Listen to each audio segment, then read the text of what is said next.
Hey, you got any of those health potions lying around? I feel like I'm about to be jumped by a bunch of dolls.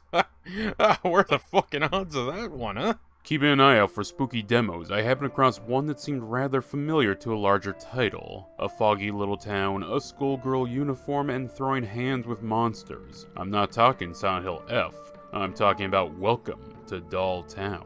You take control of a young girl named Yumi who has arrived at the mostly empty town to manage a small convenience store. There isn't much to greet you outside of a strange girl and a petable cat. Oh, we gotta go say hi to the kitty. Aw.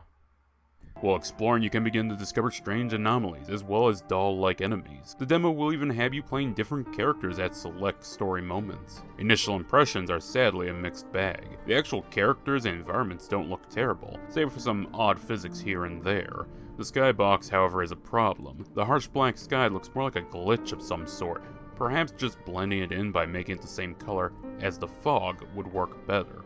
This problem is largely fixed whenever the camera becomes a fixed position. The occasional cutscene framing will show off the problem, however, but the fixed camera segments such as at the store work great. Also, cutscene camera movements tend to get bumped around by objects. Now, while I've noticed the developer cares not for being compared to Silent Hill F, there is a clear inspiration at the very least to Silent Hill. As such, there are puzzles. The first few aren't terrible. Finding a key under a vending machine just requires a bit of exploring. The key log having a poster is pretty standard. That said, puzzles like getting the doll to move are more luck-based, with the player just stumbling around until something happens, and when required to punch in a key code, you'll find the pad is missing a number. There's no hint or suggestion of where to go, and I mostly stumbled into a coin at the shrine that I think had just spawned in. From there you can purchase a Lego at the store. This Lego is used to replace the missing pad. Far as I could tell, not one part of that puzzle was hinted at or given any sort of guidance. No enemy in the fog to chase or reasoning to head back to the store.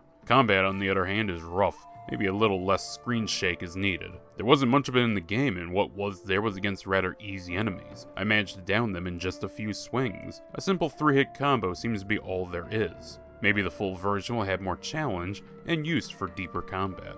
Additionally, the tone is rather tongue-in-cheek. The game opens with a suicide hotline post, which seems a bit melodramatic. The story given here seems to revolve around a suicide and being unable to move on. The town itself was basically a company town for Hanabari, the doll maker. His daughter would die, and in grief he'd make a doll of her. In fact, he made a ton, so many that you can now spot them positioned all around town. All of this is contrasted with some humorous lines of dialogue here and there, more than one might assume. While for the most part the attempts at drama were fine, I did find the last section's body flopping to be rather hilarious, unintentionally so.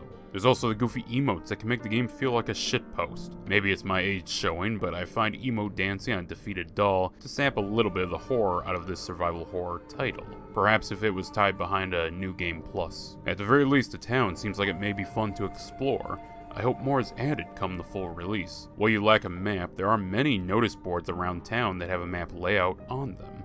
I found that to be a nice and immersive way to navigate. Again, I'll have to wait for the full release to truly dive into this doll and see if it throws hands or ends up on ice.